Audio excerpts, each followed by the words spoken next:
We've got some fresh new young talent doing some things that I know you haven't heard before. 1, 2, 3, listen. You got to have the why, and we know our why. So you don't need to reinvent the wheel. Yeah. Millions and millions of people have done this already. You can get help, you can get a roadmap, you can save a lot of time, money, and frustration. Welcome to the Value Add Podcast with K&K. Hi everyone, welcome to another episode of the Value Add Podcast with K&K. Wow. Today we have Aaron Taylor with us. I've known Aaron and was introduced to him through a mutual friend of ours, Dave Plutner. And we used to manage his property when I had the property management company. But Aaron is a former NFL player. He graduated from Notre Dame. You played for the Green Bay Packers, won a Super Bowl, and played for the Chargers. And now he's a CBS sports analyst, and he also talks a lot about mental health and leadership and teamwork. So, yeah, Aaron, thanks for joining us. Thank you. It's good to be here. Yes. I mean, this is quite the production you guys have going on. Sweet. I like that you like it. It's awesome. I've heard a lot about K&K. Now we're adding some AT to it. There you go. Oh, yeah. Who knows what sort of acronyms and initials. Yeah. Awesome. So obviously we just did a snapshot. So tell us a little bit about yourself, your career, your life, and basically how we're here today.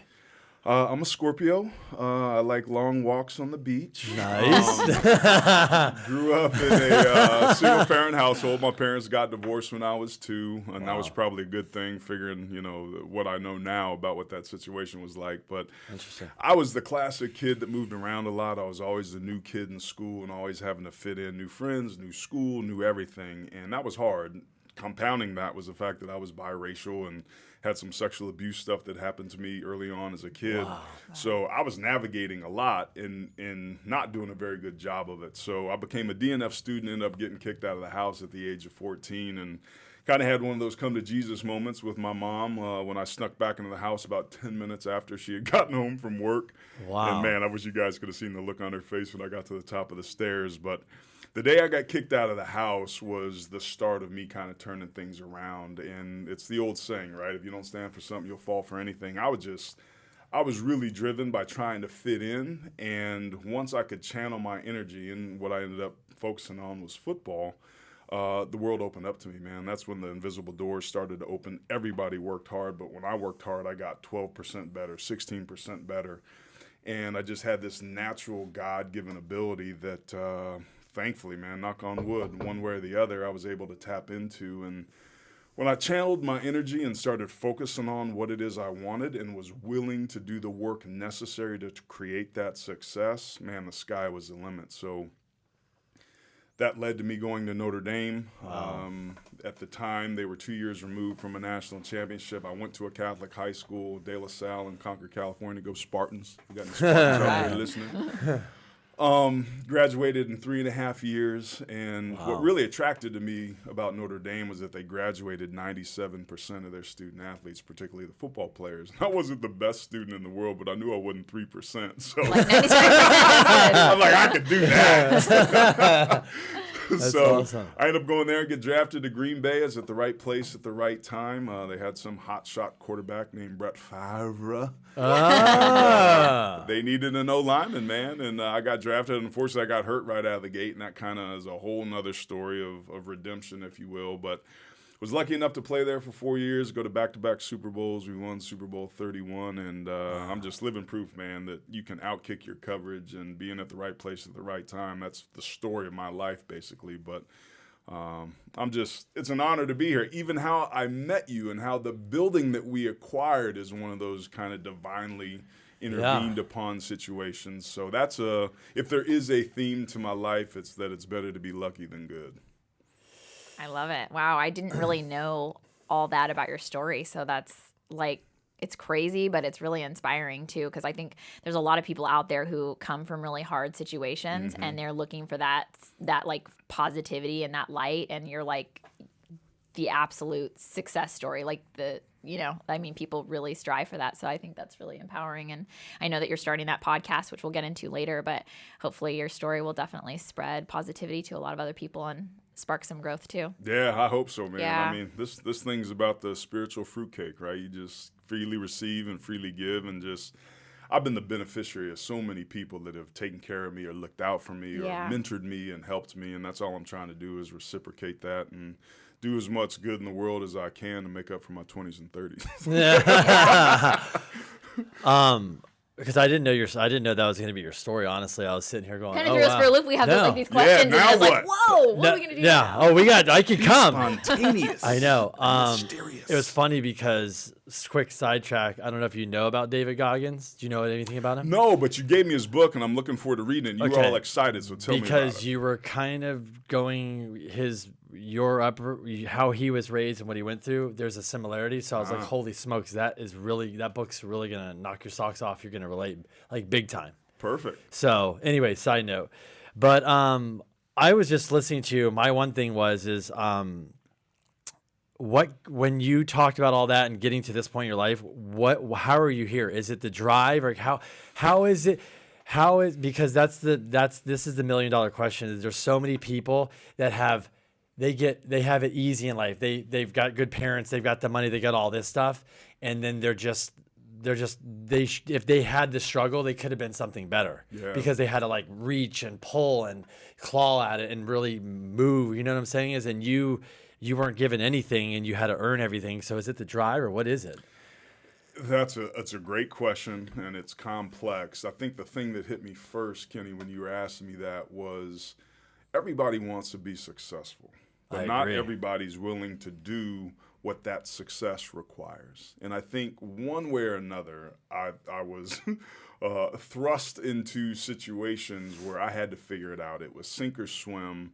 And that, to me, is the gift that I was given. It's interesting. I had a conversation with a mentor at one time and was talking about how God and I co-created, my talent to be able to go out and play and live my dream of being a professional football player. And he's like, "Oh, tell me a little bit more about that." And I was like, "Well, shoot, man, like, there's no question being 6'4" at 14 years old and 280 pounds. Holy moly. Genetics was on my side, right? But the part I take responsibility for was the work ethic, right? Like, I went and ran around the track when it was 95 degrees, and I lifted weights, and, I was willing to make sacrifices and sign contracts about using drugs and alcohol in high school and yada, yada, yada. Like, that was the role that I played. Mm-hmm. He's like, "Man, did you ever play with any guys that were talented but that didn't have the work ethic?" And I was like, "Yeah, a ton." Mm-hmm. He's like, "Well, so where'd you get your work ethic from?" I was like, "I don't know, man. It's just kind of always been there." And I was like, "I watched my mom work hard." And he kind of smiled, and that's when the light bulb went off for me. Everything in my life has been a gift. The genetics, but also the drive and the work ethic, and being born to a mother that was a hard worker as a single mom that worked nights as a pediatric ICU nurse at Children's Hospital in Oakland for 25 years, and then later would become a hospice in-home caregiver. Like, I had great models, and that's where I won the lottery at birth, right? Like, from a genetic standpoint, but also being born into a household that was conducive, where college wasn't if I was going, it was where I was going. So those seeds were planted early on.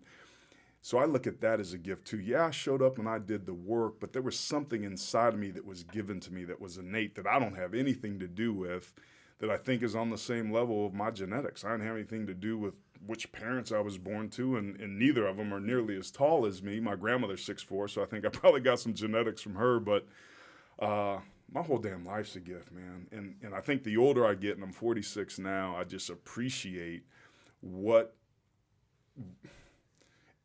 everything, like what I've been given, like the grace and the being at the right place at the right time, and these chance encounters and these invisible doors that are opening and things working out in these miraculous ways that I can never even think or imagine, including being a DNF student at 13 years old, 280 pounds, that never lifted a weight in my life, to later, 2 years later, graduate in honors in high school, and graduate from Notre Dame in 3.5 years. Like that transformation and being able to do that 180, I was there and involved, but in a lot of ways, I didn't have anything to do with that. Would you say that when you got kicked out of the house, was that kind of your rock bottom at the time that caused you, like kind of sparked that transition for you? It certainly got my attention, Crystal. Like, I was hanging out with my boy Joe at Cronkite Beach in San Francisco at a bonfire. I think Portia and Caprice were the two girls that we were with that night. Shout out to you guys if you're listening in Richmond. But my mom worked nights at Children's Hospital. She always got home about 7:30, and I had fallen asleep because we were drinking Cisco, if you remember what that was. Oh my gosh, back I then, remember. Right? Everybody's liver just went, oh. So I came home late, and she's like, where were you? I was like, oh, see, what happened was, she's like, boom. She had had enough. And this was, event number 17 of how many in a row that I had done. But she said, I've always told you, if you want to live in my house, you got to live underneath my rules. And if you don't want to do that, you got to find somewhere else to go. So I want you and your stuff out of here by 10.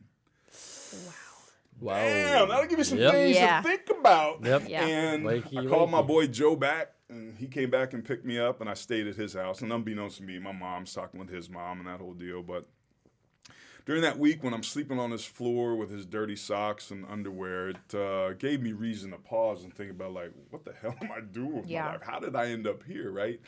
So we ended up talking a week later, and, it was one of those teary-eyed conversations, and I come home, and she sits me down and said, what do you want to do with your life? I said, I don't know.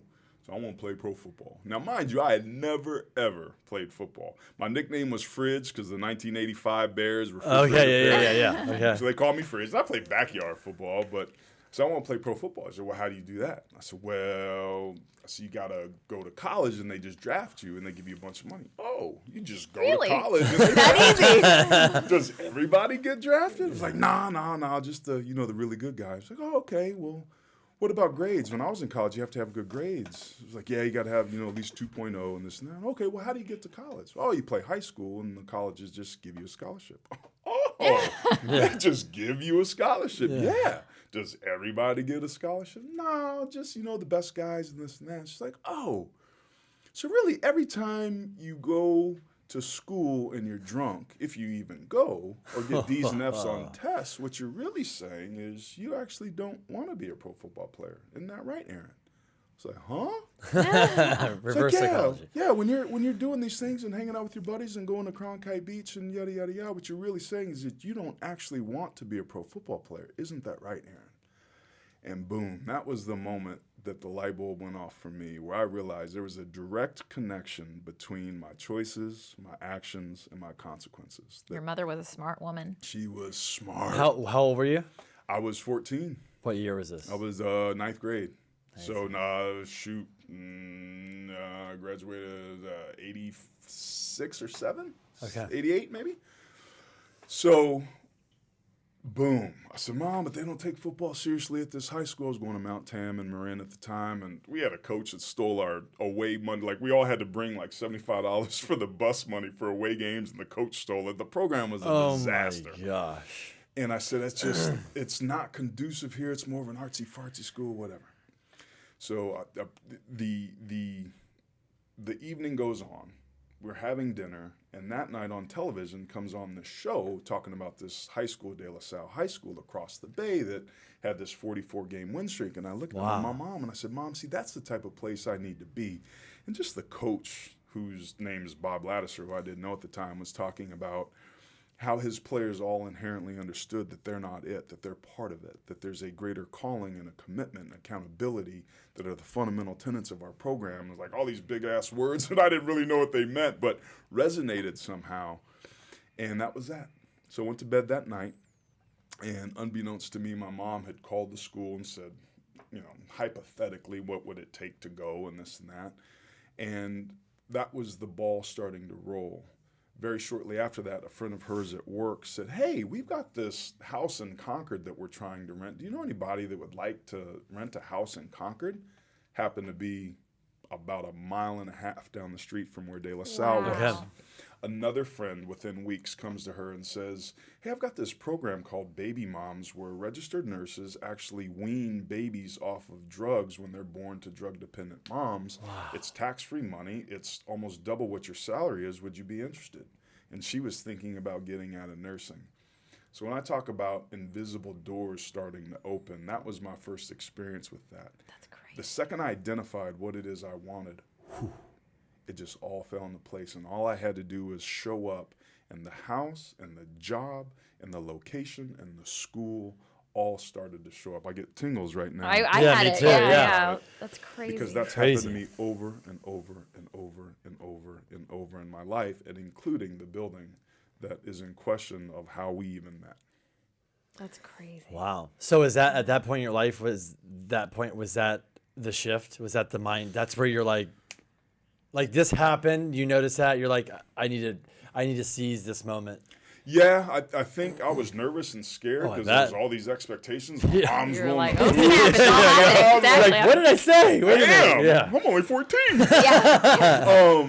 I think at the time I was excited. I think deep down I wanted change, but Yeah. I just didn't know what it would take. And man, was it a rude ass awakening when I got there. Showed up in the summer and you're running around the track Oh, I and it's bet you 100 did. degrees and dry heat. So there was the physicality of it in terms of being able to push ourselves to be mentally strong and play football, right? I mean, that's the nature of the beast. But when practice started, that first day of pads, man, that was among the toughest days in my life. And I had a lot of bad habits. I was a lazy kid. And it was the classic, we're going to break you down before we build you back up. And I went home that day after that first practice. I couldn't line up right. I couldn't breathe right. I couldn't step right. I couldn't do anything correctly. And I went home that night thinking, oh my God, I've made this terrible mistake. My mom's moved. She's quit her job. I suck at football. Like, we're jacked. Yeah. And my mom came into my room, man. Man, I get emotional talking about it because I was sitting on my bed, on the side of the bed, and I was in tears. And I'm like, Mom, I can't do this. I can't do this. They're yelling at me and this and that. And I was like, I'm trying so hard, but I can't do it. And she looked at me and she said, man, you got to figure out if what you want is important enough for you to do what it takes to create that. Are you going to be right, or are you going to let them be right? It's like, I don't care what you do, Aaron. It's like, I'm just here to support you. If you want to get up in the morning, I'll have your breakfast ready. And if you don't get up, I know the decision you'll make. Boom, shut the door. Wow. So I didn't know what I was going to do. And I got up that next morning. And I went. And the reason I'm emotional is because I didn't know how close I was to giving everything up. If I had succumbed to the fear and been afraid and not stepped into that, everything I've done since then would look different and probably have worked out good or, some other positive outcome, but it would have been different than it's been. And I really enjoy and appreciate what it's been, even though it's been hard at times. And somehow, some way, I got up that next morning and breakfast was ready and I went to practice and I got it a little bit more that second day and that third day and that fourth day and that fifth day, and ended up got it right a lot of days in a row, got a scholarship and was on USA Today's first ever, high school All-American game and won the Lombardi in college and was a captain and first round draft pick. And all of that was this close to not coming true had I been unwilling to step into that fear. And I think a big fundamental tenet of my life, and if there's a single thing I could tell my children, if it were my last words and there would be one thing I would want them to know, it would be this: that the goal in our life lies just beyond where we're afraid or unwilling to go. That when we are willing to do the thing that we're afraid to do, that we don't have to do it. When you face situations fearlessly, there is no situation to face. And thankfully, I learned that at 15 years old, sitting on the edge of my bed, when I got my ass up for practice number 2. That's insane. I mean, Wow. that was like a major fork in the road for you. Yeah, there's been a Wow. bunch of forks and knives and Leathermans too. There's been it's been an interesting road, but that was kind of the first event that kicked me down this path that somehow miraculously I still find my ass on. Yeah, well, thanks for sharing and being like open. That's that's huge. I think, God, I don't know who says this. I think it might be Ed Milet. He says he's maybe in his 50s. He's like, in your life, there's maybe 3 to 5 pivotal moments that where you land is how those moments went really dictate who you are. Like that was one of them. That was probably like there's probably other ones in your life too, but that was probably that's one of those moments where we probably all have had at some level, like you decided to push through. You could have slept in and your life could have been okay, but it would have just been different Yeah. in so many different ways. Yeah. I think now would probably be a good time to talk about the 4th grade spelling bee that I won, because that was a pretty big moment. Let's be real, man. I still got that trophy somewhere in the garage. But you're right, man. Like, there might be 4 or 5 moments for all of us, right? And that was one of them. Asking my wife to marry me was another. Watching the birth of my first child, and like just childbirth, like the miracle of life, man. Like we're so damn lucky just to be Humans. human and alive, and that my 10 fingers and toes work. It's like 1 in 400 billion or trillion that you were gonna be a human. You could have been a snail. You could have been a snail. I mean, no, I'm just saying that fact that we're humans. It's such a it's lotto's nothing. Like it's 1 in 400 billion or trillion. It's ridiculous. It's crazy. Yeah. Like you guys just recently had your first No. child, right? Yeah. So, I mean, you take the 30 to 45 seconds of passion that created Right. the opportunity, Yeah. right? And the cells with the zygote, when the sperm hits the egg and those cells double and they become 4, and they've got this electrical charge, and then that charge starts to synchronize with these 4 cells, and those 4 cells become the basis of what the 4 chambers of the heart are. And then those cells double again and double again, and then you get these little webbed hands and fingers. And the entire time, Crystal, living inside of your body, right, for 9 months and growing in darkness, breathing fluid. And then on game day, Yeah. when you come into the world, Yeah. you take a breath for the first time, and do that for the next 85 years without interruption. Yeah. It's a freaking miracle. And we got to see it. And I've been able to see 2 of my 3 children being born, but like just the appreciation of what it takes to create life and how perfect it is, man. Like that's where I get like all 46-year-old, sappy, cry guy on podcasts is like, it's a damn miracle, man. Yeah. Like, It is. And this life is a gift, and there's room to feel this stuff and experience this stuff and be successful and make money and have successful businesses and podcasts. There's room to make And a live in a living place like and San difference, Diego. and to live in San Yeah. Diego. Yeah. Like, I think sometimes we stay so small-minded and think, oh, that can never happen to me, or this and that. Like, who are you to say that it can't? Like, Yeah. Yeah. why not you? So that's part of what I'm finally learning of myself and trying to share with my kids, and somewhere or another help other people accomplish what it is they want to do in their own lives. I think that was really important, though, what you said in your story is just getting up that next morning. It's like, I think that's what stops people, is taking that first step, because everything is always scary if you've never done it. So it's doing that first thing, closing on that first building, or, waking up to go to practice where you're going to get your ass kicked again, where you think you suck, or, that there's so many other people better than you. It's that first step that people just need to take. And that's why we always say, if somebody's like, oh, I'm thinking about doing this, it's like, no, you got to get in the game. You just do it. Do it. Of course, you're going to suck the first time. It's going to happen. It's so funny because when you're on stage at the Mind thing, and you're talking about sitting next to that person on the airplane, and he said, you just need to get in the game. It's funny. One of our investors that's here, we talked to him like, oh, he's like, just get in the game. You got to buy get in the game. And you're like, what? He goes, once you're in the game, then we can have a conversation, because you're a spectator right now. You're sitting in the stands. Like, yeah. if you haven't played pro football, it's a different conversation than if you're sitting in this. And so we get in the game, and then we're in the game. He's like, now you get it. And I'm like, yes. So the conversations changes, because you go from, oh my gosh, I'm going to buy property, to like, how am I going to buy the next deal? How am I going to, like, so it's, when you said that, I was like, oh my gosh, it's like, this is why people say this, because that's what it means. Yeah. It's just life. It is. Get in the game of life. Get out of your head. Get in the game, like you said. That where you're so fearful to go buy the it's sometimes even if you buy a first deal and it might not be the best deal, you just got to get the first deal under your belt. Like, yeah, that was the advice that Carlos was the name of the gentleman I sat next to on the plane. He said, Aaron, the trick is to be in the game. He said, once you're in the game, here's the deal. When you're in the game, the rules are written for you, and they work for you. When you're not in the game, the rules work against you. remember that the rules are written by the people that created the game. Yeah. Right? Don't beat them, join them.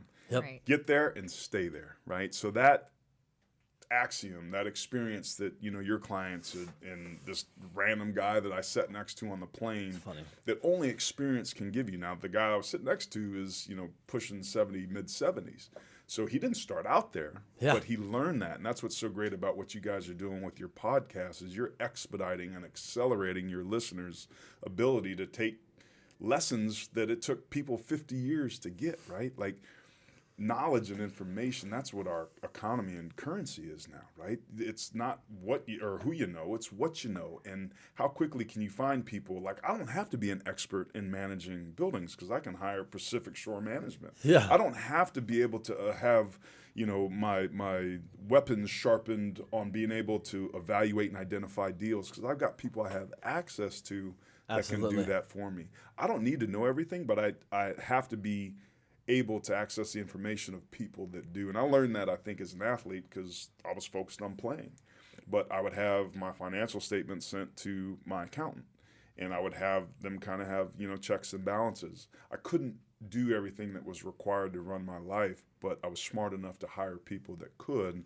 And that's why having resources available like what you guys are doing at Pacific Shore Capital and Management before you guys, you know, partnered and merged with Mind and all the different things you guys do, the experience, the transparency, the accountability, the integrity that I've enjoyed from working with you guys, the world needs that. Because again, you're damn good at what you do, but there's different ways to do business, and you guys, in my opinion, do it the right way, which is, again, one of those things I look at as being divine because this is how I choose to do business. This is how I live my life. This is what I do with the lady at Ralph's when I'm checking out with groceries. These are the calls from the kids at Notre Dame that I don't even know that I get that want help. These are the 12-step calls in recovery when somebody's struggling that I'll drive 50 miles in the middle of the night just to sit and listen. Wow. Like, I don't know how it works, but the more I'm of service and the more I give away, the more I get to keep.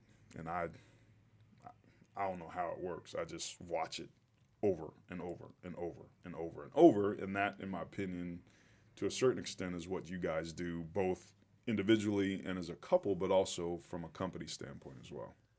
Thank you. Yeah, I appreciate that. It's funny you say that because one of the podcasts we did was we talked about working together. So one of the things Crystal and we realized is that, and I'm more probably transparent, I pushed her and I said, we can be transparent and it can help people because so many people can't even sit down and have just a deep conversation in a relationship. And we're talking a lot of people, like not 20%, like maybe 90% or 8, I don't know what it is. But so when we went on and we talked about a podcast of how we work together, how we live together, how we have a counselor, how you have to have a third party sometimes, how you're not going to agree on everything and how we deal with it. And Monsi loves it. She'll push us to do more on that. But we realized the feedback. I'm getting texts going, hey, that's amazing. Can I get your counselor's number and stuff? And I was like, holy smokes. And I was like, people that I know are struggling with this and they can't even have a conversation with the person that's on the couch or in the bed because they don't know how to start that conversation. They don't even know how to bring it up. And it's not that we're any better. It's because we just decided to put ourselves and say, hey, we're going to go see a counselor. So we had that experience. So just like you said, I don't think it's a knowledge or we know everything. I think when you've had experiences in your life, you can basically say, hey, I know you haven't gone down this road I have. Let me tell you about my experience. Take it however you want. But a lot of times people are like, so that's how you got started. Yep. Right. We just basically called a counselor. It wasn't like when we had the kid, I said, let's go see Doug again. And he's like, so what are you guys in here for? I said, nothing in particular. We're going to have a kid. And I just want to kind of have a dialogue open with you and say, is there any nuggets you can give us that we might go through? And he was like, that's why I love you guys. It's being proactive. I said, yeah, well, I'm not going to wait till the problem. I might as well come in here and go, what are the problems that could happen in the next 6 months? Let's just get them on the table and talk about it. Smart. Awareness, anticipation, action, right? The 3 A's. And having a team too, because I know you really talk a lot about teamwork. And I remember when we first took over your property, I was kind of giggling to myself because I had never met you before. And I'm awesome. like, this guy, it's like we're on the football field. He's like, it's a great team. I'm going to do this and you're going to do that. And then we're going to circle back. She's like, you can tell yourself. He's like, okay, everybody over here, we got together. I was like, yes. It's like, yeah. But yeah. But it was contagious though. It was like this really positive, like nurturing, cool thing to be a part of. because people just don't operate like that Right. mostly. So I thought this must be a football thing. I don't know, but it's awesome. So, but like, where did you learn the teamwork? Was that a lot of football? Yeah. And how has it carried out through your life? Yeah, that's a great question. And appropriate too, because you guys are a team and you're a 2-person team, right? So your company is a team, right? You with your daughter. And I mean that there's all these different teams. Teams are 2 or more people working together for, a single defined cause. Sometimes it's not defined. So in sports, I got that. At De La Salle, I lost 2 games in high school. At Notre Dame in 4 years, I lost 7 games. So I'd lost 9 times before I got to the NFL. So when you lost, it really hurt. Then, oh, Losses are not the business that we're Yeah. in. Yeah. And I joke sometimes, said there's 2 things, Kenny, I'm not good at: winning and losing. I'm a bad loser and I'm a terrible winner. I like to rub it in people's faces. I love it. I did a lap on my wife around our kitchen table because I beat her in chess. I was like, yeah, girl, checkmate. Matey. Yes. That's what we do. That's what we do here. Sure. Yes, I love it. Oh my God. That's the immature part of me. Yes. But I think in that process, 9 games of losing in high school and college, and then going to back-to-back Super Bowls in Green Bay. Wow, right? that's crazy. Winning one of those, coming up short in Super Bowl 32, ironically, here in San Diego against John Horse Teeth Elway. Not bitter about that. Moving on. Oh, Mister, bring out the Mister, please. Yeah.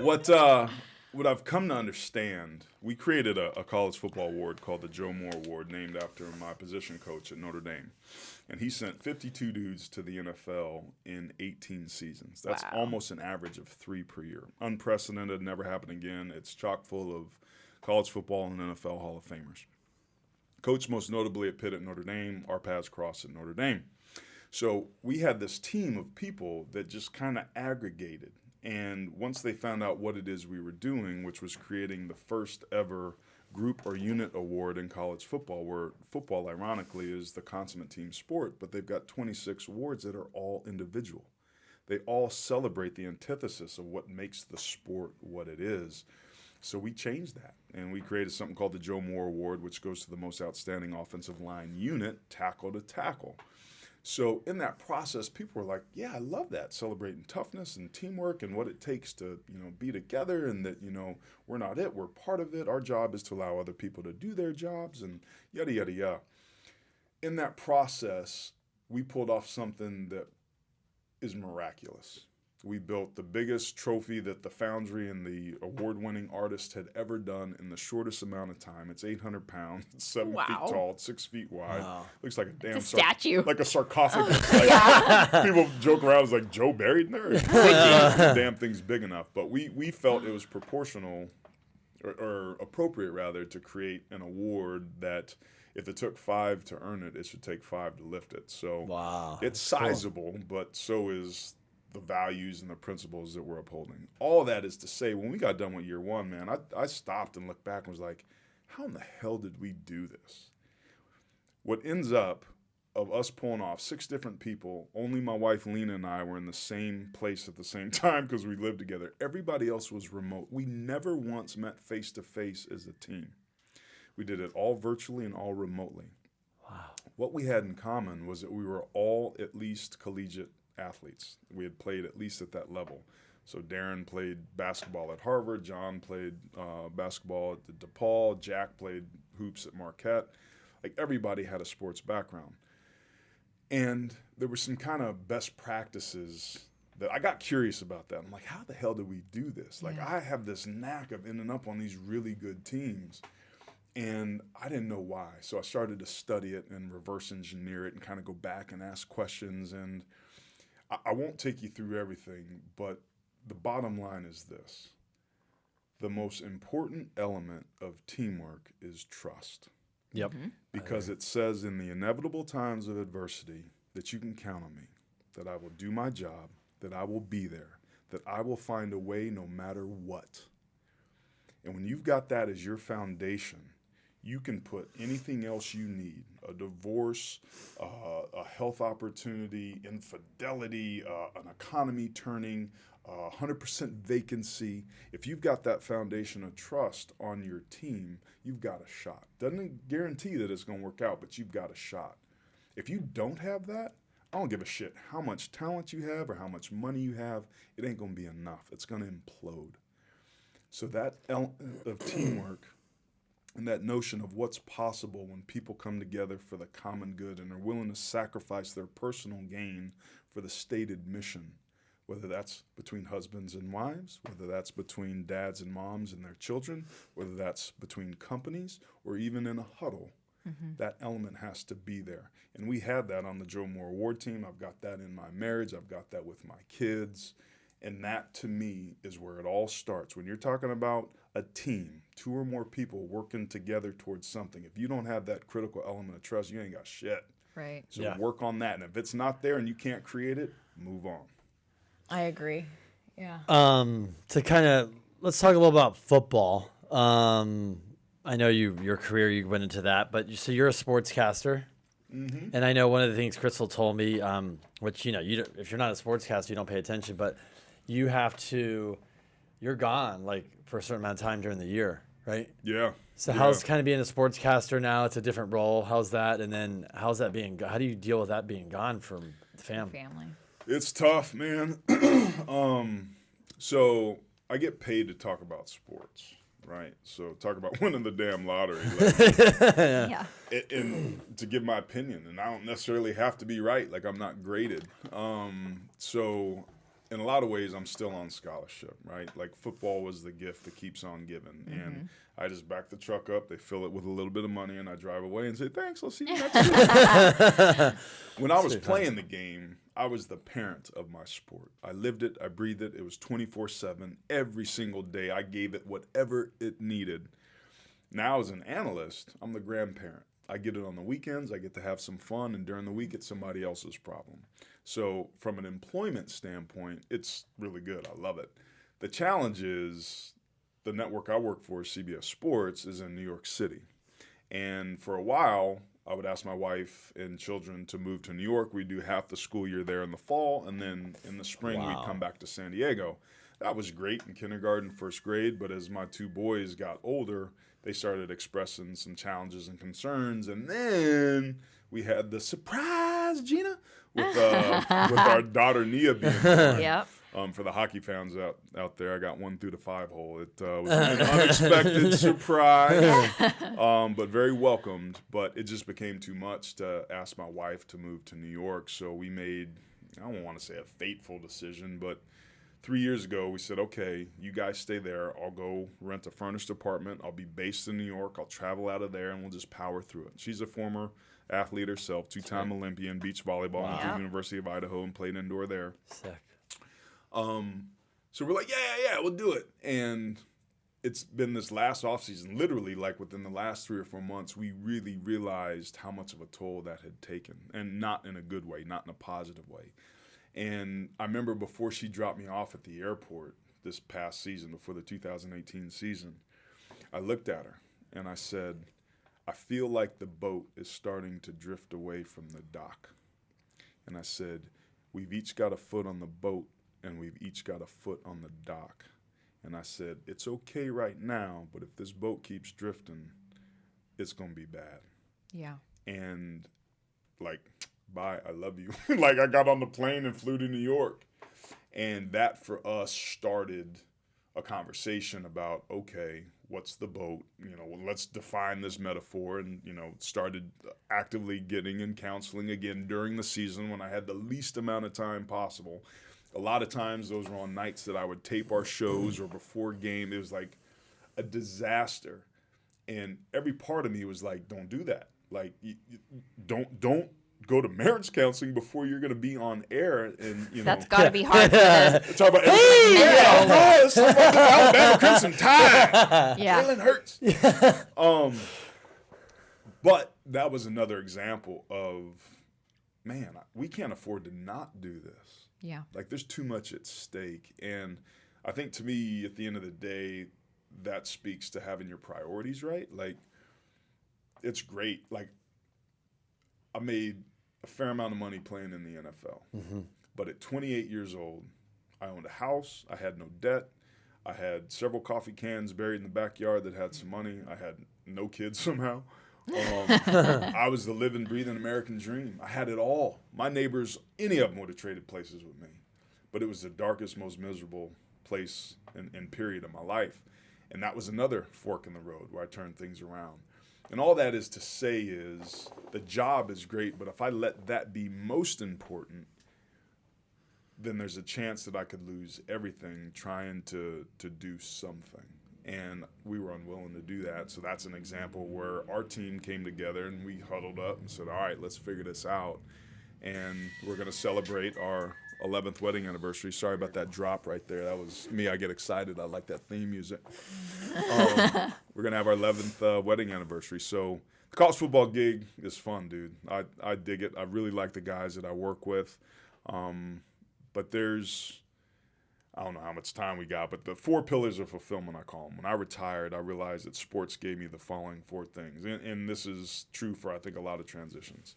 And income, how I make my money and receive value for the value that I bring. My identity, how I'm known to the world. And underneath that is how I'm known to myself. But more than that, it's also purpose. Why do I get out of bed? Why am I here? And significance, which is about how I make a difference. We had all that in one thing, and I didn't even have to think about it. I just woke up and went to practice. It was there. So when it went away, I was like, shit. Like, I couldn't drink enough. I couldn't party enough. I couldn't go to enough things to try to replace this hole that was there that was filled up by stuff I was completely unaware of. So for me, moving forward, it took me 10, almost 15 years to figure out that those were the 4 elements. So for me, my income and identity is what I do on TV. Hey, aren't you the guy I saw you on the game the other day? Da, da, da. And I make 94% of the money we need to cover our nut during the college football season. But the purpose and significance piece is what we're doing here. It's this stuff that we're talking about. That, to me, is the way I can stay balanced and feel purposeful and feel significant. Go have some fun. Go make some money. But at the end of the day, how am I improving the world? How am I giving back so freely what's been given to me? And I found for me, my own formula, that when I can check those 4 boxes of identity, income, purpose, and significance, that to me is what wholeness and balance feels like. That's amazing. I love that. Yeah. I think most of us are looking for how we fill that void. And it's kind of similar for us too, even with value add, is that it's great what you do on a daily basis to, like you said, pay the bills or get you on that vacation that you want to go to. But it's like, there's got to be more than that, right? Mm-hmm. There's more. That's why, I mean, it's fun because I honestly look forward to Fridays just because we get to do this stuff, you know? It's super fun, and you never know where the conversation's going to go or what people are going to say, because sometimes just because you know somebody, you don't even know the story, so you'll hit, they're like, holy smokes, I didn't know that, but it's cool. So we get forward to, we get to talk to this and do this, and I feel like we're able, like you said, to add value to people through just having conversations. Yeah. But you probably have talked to a lot of athletes that have been in that exact same position. Is that something that you are really going to target with your podcast? And is it something that you give talks on? How does that work? Because I'm sure there's so many people in that place that you were at that haven't been able to find that. I mean, you see stories of this all the time too with athletes. It's sad, that somebody that would have this, like you said, most of us would trade places any day to just live in their shoes. But when they're in it or when it's over, they feel the opposite. Yeah. How do you? Yeah, that's a great observation and a way to contextualize that. So for me, that was the greatest gift I ever got, I thought. Was at 28, I had reached the pinnacle of what it takes some people in their 60s to get to. And I realized that stuff and things and notches on bedposts and check marks are not the answer. It wasn't about stuff and things because I had all that. So if that's not the answer, then what is? Dun, dun, dun. Tune in next week. And it was like you started off down this path of, okay, let me go answer this question. And that looked like there was a little bit of a crack in my heart, and I just put my fingers in there and ripped it open and started on what, looking back, has been this lifelong journey right? I was transitioning from being a professional athlete to the real world. Naively, I thought I was going to be retired and I was going to fish and I was going to hunt and I was going to play golf and life was going to be great. And I had this void, and that void was purpose and significance, right? The money was there. The identity is, time wore on. You got to have a really good cable package right now to catch me doing the games that I do. But it was really a story of transformation. Like transition is really transforming, right? We're here. This is how we come into the world. This is where we want to end up. How do we get from where we are to where it is we want to be? What are the forks in the roads where we lead ourselves astray or we're led astray by other people? And that whole process of transformation, which is about becoming, I got that at 28. And I got that when I got married at 35, and now I'm 46, and there's going to be something where I'm going to have to move out of what's familiar and known to me into the unfamiliar and the unknown. At the end of the day, that's what transition and transformation is about. It's about moving from the known world into the unknown world, and that is scary junk. So a lot of times we don't, and we resist it, and we hesitate. We don't take that step. We don't apologize when we know we're wrong. We don't do those things that make us feel uncomfortable because we're afraid. And that goes back to the goal in our lives being just beyond where we're afraid or unwilling to go. It's fear that gets in the way. And oftentimes we're left wondering as professional athletes, and whether you're an elite athlete or an elite forces guy, spec ops. Yeah. Very similar situations on the back end. Now I want to candidly say on the front end, we're grown men playing a child's game. They're putting their lives on the line to keep us safe. It's not even comparable. And on the back end, with the dudes that I talk to and work with, we're all going through the same stuff.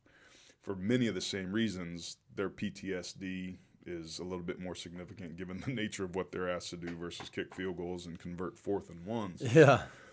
But that known to the unknown are my best days behind me. How does it get better than this? Will it ever get better than this? Will it ever get good?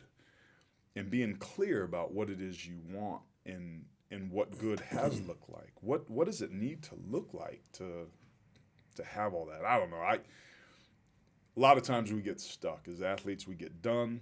We feel like it's never going to be as good as it was, so we sit on the sidelines and we point fingers and we blame other people, and we go from being victors to victims. And it creates this downward spiral that catches so many of us that in extreme cases ends with committed suicides.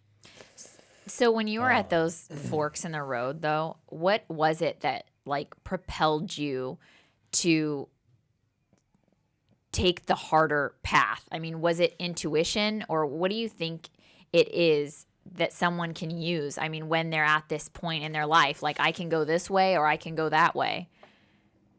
Yeah. What hit me was the paradox of choice. And the reality for me, sitting on the edge of my bed at 14 years old, is that if I hadn't gotten up that morning, right, if I had succumbed to the fear, that was going to have consequences. And those consequences probably were going to be challenging. Instead, I decided to get up and go to practice, and I dealt with those known challenges. If we're in a situation like me where I've been sober 17 years before I walked in that first recovery meeting where a lot of people might know me and recognize me because I was on TV, and I have to admit that I'm powerless, that ain't what I do. That ain't how I created all this. Right. But the reality is, at the end of the day, it's hard work either way. It's hard work if you guys go to counseling and have to have tough conversations because you're creating this new team that involves business and money, which is really underneath that is security. It doesn't have anything to do with anything other than our ability to feel secure, our deepest 100%. needs. So if one of you is doing something different that the other one doesn't think is right, it's not, hey, this is a bad business decision. This is, man, this could affect my safety. Yeah. That's why I get so activated. So it's hard work either way. I'm getting off track. My mind is sporadic. All good. Whether you guys go to counseling or not, either way, it's hard work. It's either having those tough, difficult conversations, or it's going through a divorce and reinventing yourself and having children that are growing up on these two different homes. Either way, it's hard work. So you might as well pick the way that there's light at the end of the tunnel. And that's what I did in that moment when I sat on the bed. I realized that there ain't no such thing as fair. There ain't no such thing as easy. You can have a life of accomplishment or you can have a life of comfort, but you can't have both. And you just got to figure out which one you want and be willing to do what's necessary to create it. But the reality is, it's going to be hard work either way. Yeah. So you might as well pick the way that's going to lead to the outcome that you want. Yeah, I 100%. Because if you don't do the other, it's just, it's I how it always say is. the hardest thing is usually the best decision, you know, Yeah. and that's what I've used to navigate my own life is when I'm at that place is making that the harder choice is always the best choice. The comfortable thing is not going to give you the reward that you're looking for. So that's kind of how I've utilized it. And I think you give such a picture, though. I love the way that you talk because it gives you this vision of like you sitting on the bed. It's like you can almost envision what you had done if you had just slept in your cozy bed and not woken up that next morning. It would have felt good. But then what's every day after that? Yeah, right. Yeah. There's a different story, and that's I'm a visual guy, and I see the world that way. But like, we've got this blank journal in Yep. our laps, right? And the pen's in our hand, and the first stories to today, right now, this moment, that shit's written down. Yep. But everything after that is a blank page, and the pen's in my hand. I can write whatever story I want. So it's important for me to know how I want this story to go, how I want it to end, which characters I want in it, what I want the plot to be, because I'm largely responsible for what that is. So I can't control the events in my life, but I can control how I respond to those events. And because of that, because I have control over that variable, I can largely affect the outcome on the back end. So being aware of A, what is it that I want? B, what am I willing to do to create that? The power of choice. Like our lives are an open book, man. Like we can create and manifest and make and allow and receive everything we want. It's available. And we have to be willing to do what it takes to allow and create and receive those things. And that's where people go, I don't know about all that. Yeah. And that's true for me in my life. And I even know this. And I still struggle with that on a daily basis. What's a few, or you want some more water? I'm good, man. Okay. You guys are good. What's I don't know, commercials in this few, deal? No. Nope. Okay. No. Straight through. We just keep going. Hang in there, No guys. intermission. Monty can grab you another water. What's a misconception about football that we don't know? Maybe one or two. Or... Yeah, it's interesting. I was just talking with somebody today, and I'll start with maybe a non-misconception, like a realization for me that on a down-by-down basis, I had to willingly put aside my basic human instincts to seek pleasure and avoid pain.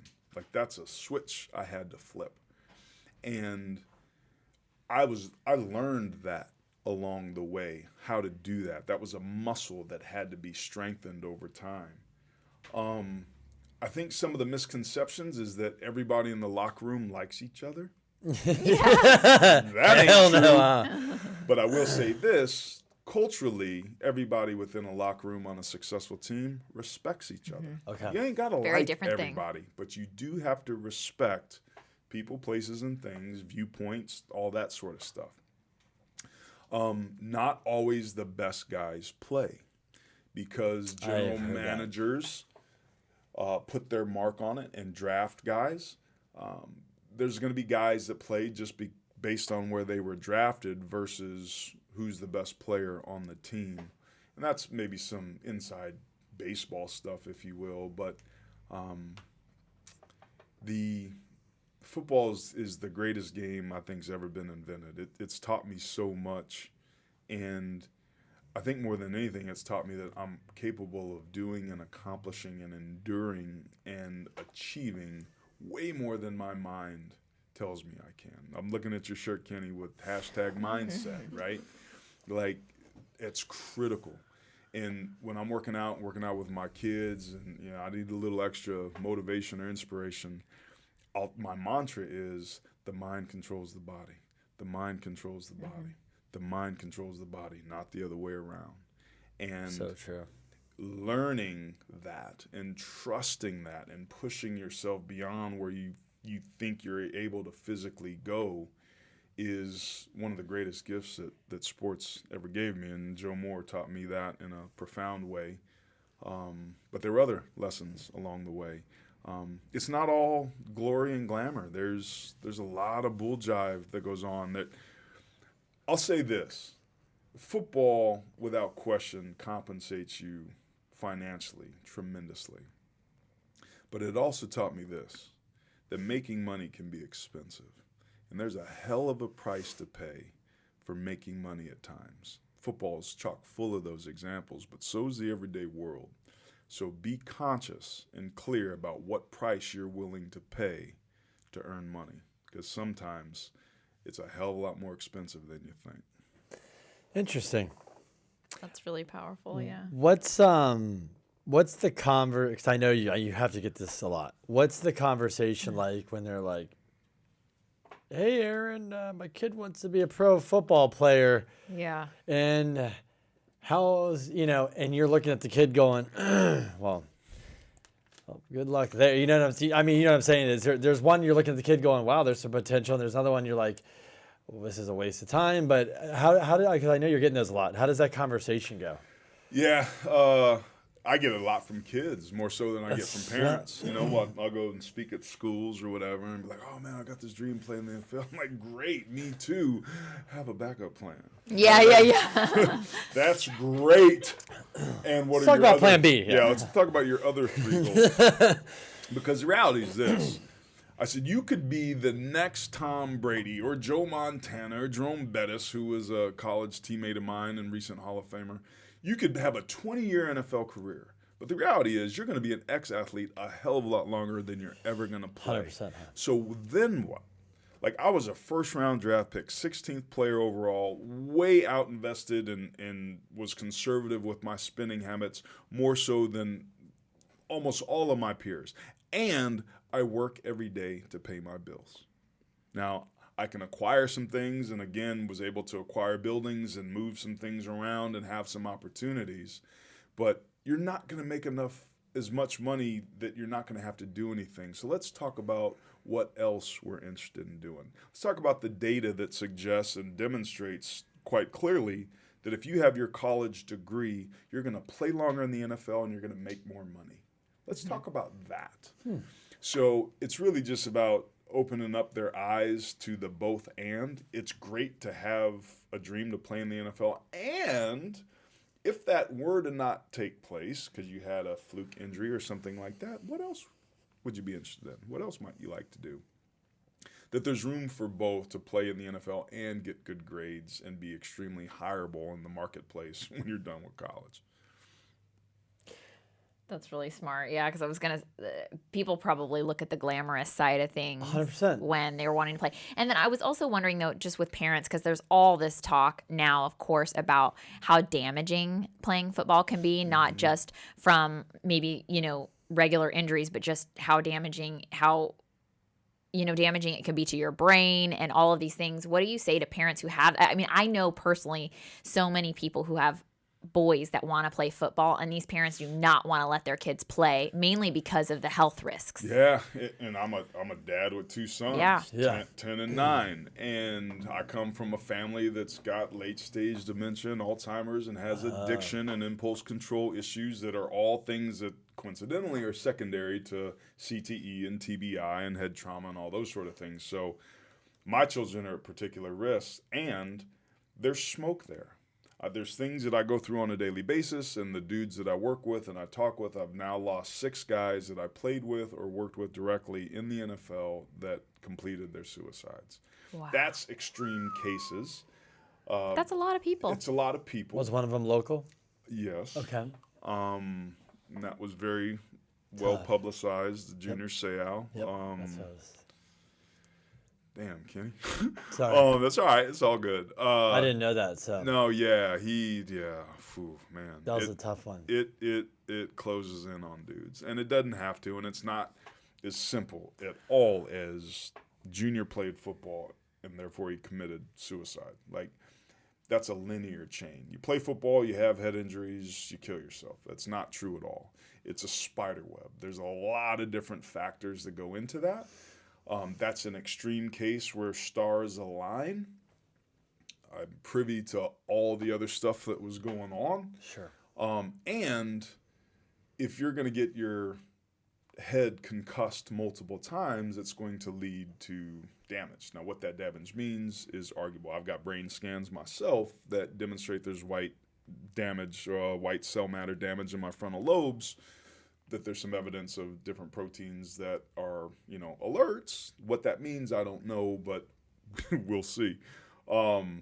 It's challenging. Youth sport participation is significantly down within football. It's moving to more things like soccer and lacrosse, but soccer is the second leading cause of concussions. Yeah. I was in going the to say. NCAA. It's crazy. So the good news is we're learning more. I was with a neurosurgeon yesterday and recently and talking with him about how there's some evidence to suggest that if you have a ketogenic diet and sustain a brain injury, that it significantly lessens the brain trauma Wow. as a result. So that's being demonstrated in certain fields, in animals and things, very early in the research, but it's encouraging because there's some suggestions that what we put into our bodies with diet can lessen events should they occur, and that would be really, really helpful for football. So the more we learn, I think the better off we're going to be. The sport's going to be fine. There were 18 people that died on the field in the early 1900s, and Teddy Roosevelt brought all the powers that could be in the football world to D.C. and said, hey, if you guys don't figure this out, we're going to make this game illegal. So that was Pop Warner, that was Walter Camp, that was some of the major names in the sport of football. And secondary to that, they implemented the neutral zone, they implemented the forward pass, they implemented 4 tries for a first down, all these different things that the game morphed and transformed. So I think we're in one of those periods right now where we're seeing the game evolve. And ultimately, I think that's a good thing. It's a great sport. Yeah. It does, the orthopedic stuff, I've blown more stuff out and had more surgery. I could care less. That's going to happen. Right. But the neurocognitive stuff, that's a concern. But the game is now safer than it was when I played, and that's encouraging because I think we're going to learn, secondary to all this stuff, what it's going to take to make sure that my children can either play the sport or enjoy watching it. Is it safer through equipment? A little bit. I think it's safer in practice habits Okay. and safer in rules. With targeting, where you can't target the head or neck area, you can't use the crown of the head, which is the old spearing rule that you and I grew up with.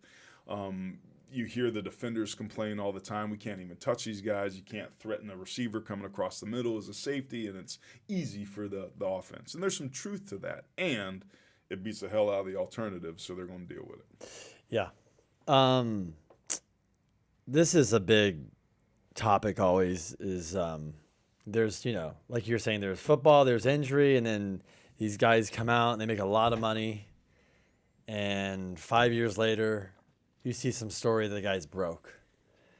And I think I feel like that's kind of changing. I don't know. I was gonna ask your take on that because so many young guys are making money now, and I know before they didn't have all the information. There's so much more information just because of the internet. But I hope people have learned from past, that literally they make so much money. And obviously, we're all here. We're believers of passive income and even us, we're making our money work for us. So instead of buying all this crap we don't need, it's go get a vehicle that is a machine that kicks off money. Then you can go buy what you want, right? Oh my God. That's our philosophy. And people, and Dave tells you these stories of people that have these cash flow machines. Hey, then you can go do what you want. But why do you think it is? These guys are just, is it they get bad advice? And why do you think this is being in the football? Yeah, that's man. It's crazy. Just the It stories is I've crazy. heard. It's getting better. I think 2 things. Guys are making more money, and they're making better decisions with their money. Typically what happens, I call it the pretty girl syndrome. Mm-hmm. Crystal may be considered an attractive woman. Going out to the bar, dudes hitting all over you, right? At some point, you learn to put a wall up. I don't want to listen to it. So as athletes, whether it's your cousin, your homeboy, your this and that, people always come at you, and it's you end up putting a wall up. So in that process, we have these trust issues. So we don't make very good decisions based off that because we don't trust you. We're afraid to move. So we go with somebody we do trust, like our Uncle Tito. Now, Uncle Tito may be trustworthy, but he may not be the best qualified guy to open a restaurant or a bar with, right? And you shouldn't be opening a restaurant or bar anyway if you want to keep your money. So I think us making, as a population, very broad brush professional athletes, I think we made poor decisions on who to trust and how to invest that money. But secondarily, it's the lottery syndrome. It's the same reason the family that wins the lottery in 100 million Florida that broke in 5 years. Broke in 5 years because they don't know how to manage it. They have no experience in what to do, so it gets mismanaged, and they take what could be a generationally changing event and they squander it because they're ignorant, and not in a negative sense of that word, but just uneducated about what it takes to manage the nuances of finances and those sort of things. So the NFL Players Association has something now they call the trust. It's 6 pillars of support. Part of that is financial advice and resources that are vetted, people that cannot invest your money. They've given their Series 7s up, and they'll look at deals for you. There's an FBI background check that if you want to invest with anybody, I can submit both your names, and they can run anything you want. That's cool. Staggeringly, Crystal, it is cool because over 94% of the names that get submitted come back with something on it. Wow. Well, and I was just saying that too because a lot of these kind of money managers too for these athletes, I mean, we've seen it too. Like these guys are being paid to be money managers, and then they're like skimming off everything. Like, hey, I'll only work with you if you give me a little, and so their interests are not being supported really for these trusted advisors. And it's just insane that you're so busy doing your thing in football or basketball or baseball or whatever it is, and you've got this person who's supposed to be watching your stuff. You trust them. That's but what it is. I get it, because if you're seeing somebody who's making all this money, you're like, great, I could make a good living off of this too. At some point, the line gets blurry. Yep. And that's where I see some of this sometimes. And I'm like, man, if somebody could just reach out to this person and let them know this is happening, like, this is sad. Yeah. We're all guilty of not knowing what we don't know, right? You don't know what you don't know. So my whole thing is again, it goes back to trust and teamwork and that sort of thing. But, like, put your faith in God, but wear a damn life jacket, right? Like, have some checks and balances to make sure that people, like, if somebody was going to get over on me, they had to get over on my lawyer, they had to get over on my accountant, and they had to get over on my financial advisor. Or all three of those had to be in collusion somehow. Right. So even locally here in San Diego with John Gillette and all the money that he stole from NFL guys mid-'90s and early 2000s, you can Google him, San Diego guy, all under the guise of being a man of God and got crosses all over his day. He was robbing people blind. Yeah. So you never know, but if it sounds too good to be true, it probably is. And just, audit, ask the tough questions, like lift the hood up, check and balance it. And if somebody's concerned and offended by the questions you're asking, then that should be a red flag that maybe more inquiry is needed. The truth is simple. It doesn't need a whole lot of explaining. Yeah. So if you get into you see it's complicated. Run! Red flag. Run away! Yes. Yeah, that makes sense. So you're going to start a podcast, and can you kind of tell us what you're going to talk about, and like when you're going to start it, what you're going to talk about? And I know it's going to be about a passion subject, but I want, first of all, to do a little sidebar on your hair right now. You should start a podcast. My hair good? On the man wig you got going. Like, man wig. I want to know product. Okay. I want to know style. Yep. I want to know inspiration. Like, how does that just doesn't happen? How does it come to be? It's pretty fast. Yeah, I can hook Fingers? Is it fingers? Wavy comb? Like, Well, like first walk off, us through it. Mr. Brown. you up. We started Mr. Brown. We cut it. Okay. Then we take a shower. I shampoo my hair every time. It's easier. Then we do 2 to 3 minutes of blow drying. And then I found this product, Mr. What? Do you want to be honest? We're getting this is what we do on K&K. And then we have, what's the product? Is it You don't even blue, know. whatever? It's online. Little in the hand. You hear that? And then you put it in there over there, and I'm done. Good. It's maybe 5 minutes. 5. I'm kind of particular about his hair too. Okay. I tell him when he goes to get a haircut, I'm like, don't come back with that short hair. You gotta like let it be long. He has a beautiful head of hair. Like he has so much hair. We'll get into a podcast, but I want to hear the origin story of you two. Like, was it his hair that attracted to him first? Like, what? Do you really want to know what it was? Yeah. My mother wanted tall blonde grandkids. She set us up. That's face. Yes. Wow. Yeah, she's not even here. Yeah. Yeah, she's met her. out I met her sick at the today, event. but yeah. But Did you meet her? it was Oh like yeah, she was at the Opportunity Zone thing. Oh, that's right. Yeah, that's right. so straight, like genetic mapping, like just your. My mother. Yeah, I said this is your best You know shot. what Crystal says? This is an arranged marriage. It's pretty arranged. So what'd you have to give for it? Like 3 goats, or what was the deal? Crystal's more of a 4-goat This is like gal. some Game of Thrones crap here. Yeah. I goats. give you goats for your daughter. Yeah. What the hell were we talking about? Podcasting. Your podcast, yours. I digress. My podcast is going to be called Momentum Shift, and it's all about shifting the momentum in our lives. But I'm a solutions type of cat, so it's going to be a solutions-based audio resource to improve mental health performance in our lives, to create better outcomes of the stuff that we want that's important to us.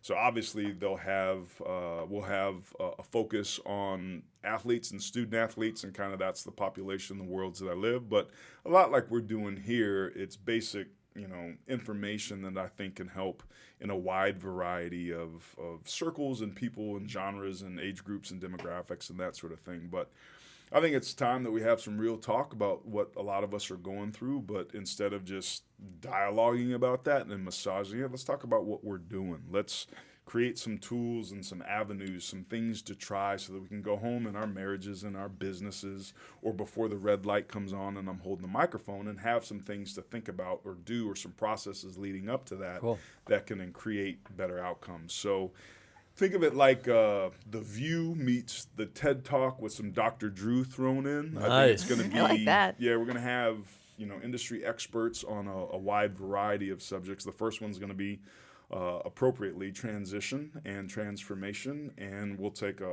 holistic look and approach to that, do a real deep dive on that to give people that are going through change, moving from the known to the unknown, some bearings and some signposts so that they can kind of help navigate that journey a little bit more smoothly. I'm really excited for your podcast to come out, just knowing the kind of guy that you are, and you get deep, but you're also kind of like silly and funny about it. And It's good. No, and like you said, even though it's focused on athletes, I can imagine that a lot of the things that we talked about, that you learned on the field, apply in your life. In fact, I think it could help set you up in your life if you take those nuggets with you, and hopefully you can share those with the world, kind of like how you taught me about being a team and, managing properties. It's like those little things, though, in your life that you can kind of take away and apply everywhere.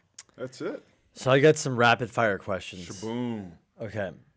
What's the best piece of advice that ever been given to you in your life? Trust the process. Wow, that was quick. The best piece of advice you're going to give somebody in their life? Step into fear. It's worth it. Like that. It's 4th down. There's 5 seconds left. Super Bowl's on the line. You have to make it 1 yard to win. What the hell's going on in your head? 23 ice. I hope they run behind me. Honestly, don't fudge this up. I knew that. That's real talk. Yeah, right? And that's part of why I'm starting the podcast, because that is the absolute worst thing that you can think while you're up at the line of scrimmage. Right. So I struggled with my confidence as a player and the negative thoughts and the tapes. And I think the simplest way to describe it is, I think a lot of us oftentimes listen to ourselves too much, and that voice and that tape, and we need to talk to ourselves more. So walking up to the line of scrimmage, you got this. This is the moment. You've put the time in. Can't wait to see how this plays out. You're ready. Like those, I get tingles thinking about that, because you want to be in a very confident, low stress state to create the best outcome that you would want The worst state you can be in for any sort of task is to be high stress, low confidence. So in those big moments, having a tape or a mantra or something, and affirmations. I've got affirmations on my iPhone in my pocket that I start every day with. I've got 2 that are 3 minutes and one's kind of a morning prayer deal that's about 45 seconds every single day. And I call that fighting fire with fire, because I got the tape. I got the little dude in my head, the little gorilla that is always up and monkeying around and trying to tinker with stuff. And that's just based on all the stuff that's happened to me throughout my life. And I think a lot of us are that way. So I agree. I fight fire with fire and throw my earbuds in, and in my own voice that I've recorded it, I listen to the affirmations, and it helps to balance the ledger a little bit. That's cool. I love it. I like that. That's That's awesome. a good idea. Back to that, the guys that you play with are the best, the great guys, when it's that, are they thinking, I'm going to get, this is... Yeah, Are they struggling too? No, I think I was particularly mental. I think the great ones are ready for it. They relish it. They want That's it. when they want. They want it. This is the moment, and this is like when you're in Tom bed, Brady's like, let's go. Yeah, we got this. And Farr was that way, man. Yeah, he would come into the huddle and be like, give me time. We got this, boys. You give me some time. This is a touchdown. And there would be these big moments. And I'll give you a great example. So my shoot had to be junior year, and it was November 14th, 1992. Because I know that because it was my birthday. We were playing Penn State in South Bend in what has now been referred to as the Snow Bowl. So imagine a fall afternoon where it's snowing and you're playing against a team in white with this blue stripe, black shoes, Joe Paterno, like throwback old school. And for those that have never been in the snow or played football, it's this weird, eerie thing that happens when the snow comes down, because it's like baffling in terms of, or muffling, or probably getting this wrong, but like the soundproofing, like it's quiet and soft, right? So like everything that happens, there's this kind of quiet nature of it. Even if people are cheering, the snow somehow absorbs the sound. So we had worked our way down and called a TV timeout, and we had scored a touchdown to go down by 1. So we have the option to kick the extra point and tie the game up. But back then there was no overtime. So the game basically would have ended in a tie. So Lou Holtz, our head coach, calls a timeout. TV takes a timeout too. So we've got 2 or 3 minutes to kind of deal with this. And Rick Meyer, our quarterback, is over there talking with Holtz. And we're in the huddle like, oh my God, what's it going to be? What is it going to be? Like, we're out there on the field. It's going to be a damn 2-point conversion. We're going to do it. So we're sitting there in the huddle, and the officials, whistle, and Rick comes back. And we're like, what's the play? What's the play? And he's like, who's got it tonight? We're like, what? Who's got the first round tonight? We're like, what are you talking? Who's got the first round of drinks after we win this game? And I think Todd Norman was like, I got it. Okay, good. Boom. And he calls the play. And it caught us. I get tingles. Mind shift. We were so caught off guard, but he's like, who the hell's buying the first round of drinks? That we all forgot to be nervous. Unfortunately, or fortunately for me, I got beat right off the snap. And it went from, oh shit, throw it, no. Yes.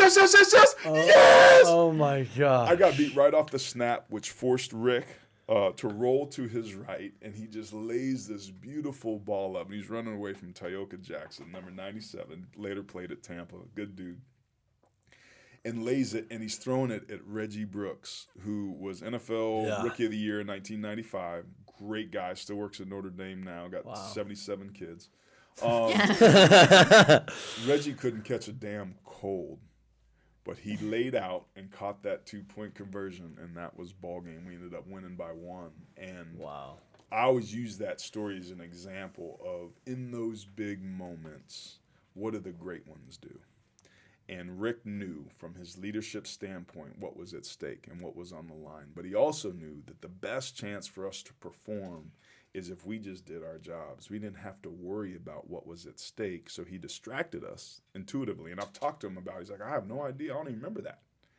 But he just did it intuitively, and the result was what it was. What's your favorite hobby? Fishing, man. I He love He to says what? He's fish. gonna say fishing or something. No, because I think you 'Cause and Dave Dave does. take a Yeah. trip or something. Yeah, Okay. I love being on the. I don't even need to have a damn hook in the water. I just love being out there. It's great. Nice. What is one thing that we don't know that we need to know? I'm a damn good cook. Really? I'm a damn good cook. I like it. I Does Lena like to cook? No. Oh, so you're the cook. I should. What say do you that. cook good? And she's What's a your very, best meal? Very good cook. I love my wife's cooking, by the way.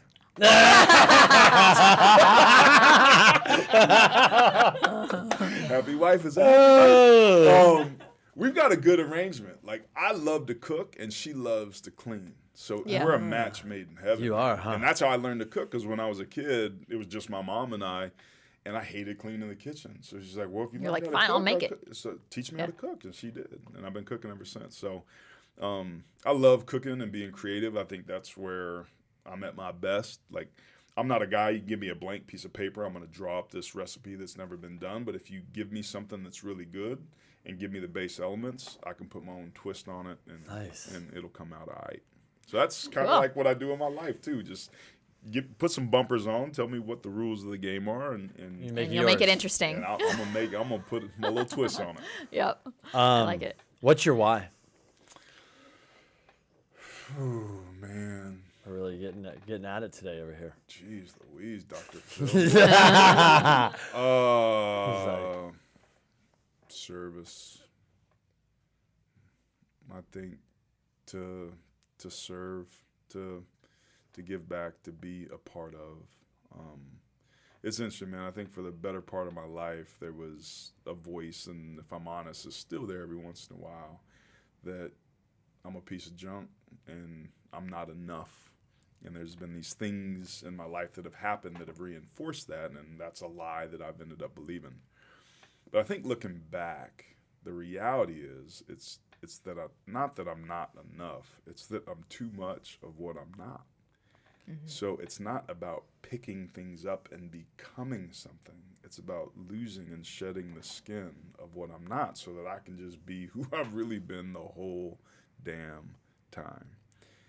So that process of being of service, of giving back, the spiritual fruitcake, however you want to frame it, I've just observed that the more I give it away, the more I get to keep. And I used to shy and run away from that and think, oh, I'm going to be altruistic and I'm going to help these kids and go to Sri Lanka after the tsunami and all this stuff that I've done, and I'm this goody.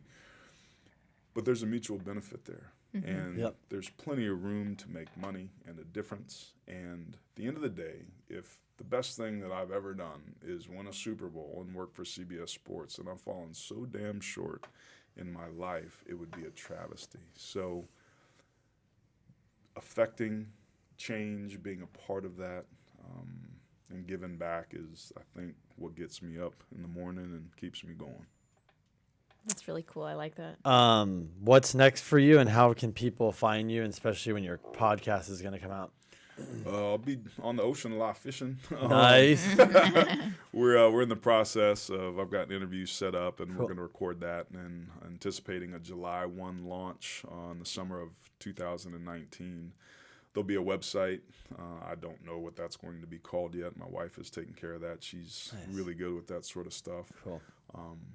But yeah, draft shows coming up, CBS Sports Network. I'm on Twitter at Aaron Taylor CFB, but I'm going to create some other stuff around the stuff that we've been talking about. We're going to get him on social. What's up? I can't wait to get on InstaFace. Yeah. Awesome. Yeah. I love it. Cool. Awesome. Well, thanks for Thank coming you. by. Thanks for diving in and just kind of letting loose and having fun with us. Thanks, man. This is great. What you guys are trailblazers, man. It's funny. I sent a text to my buddy, who's an old Canadian hockey player, and he's in his 50s, and he's down in Mexico. He's dyslexic, doesn't speak the language, but he's a hell of a coffee roaster, and he's got this great business called Baja Beans. It's the best damn coffee and latte I've ever had in my life. Wow. And his name's Alec, and he's flying over to Guadalajara now to source more beans. And I just sent him a text yesterday, and I it's funny, and what I'm realizing real time when I'm talking is that I gravitate and like to party with these sorts of people, yourselves included, where there are a lot of people that sit around and wonder, what if? And have regrets about, man, I should have took more chances. I should have done this. And when the text I sent to him was, but you don't do that, A. I said, you jump over the wall and you skate. I said, I don't know whether your ass is going to win the game and have more points at the end of the game or not, but I do know that you will win because you're out here skating your ass off. And I appreciate and respect people that do that, and you guys are doing that in your own way, in your own little field, with real estate and all the other things you guys have. And to me, I respect that. It's admirable. Not many people do that. Not enough people do that, but you guys are doing it. So I'm happy to be here, and let's do it again. Appreciate it. Thank Absolutely. you. Cool. Thanks.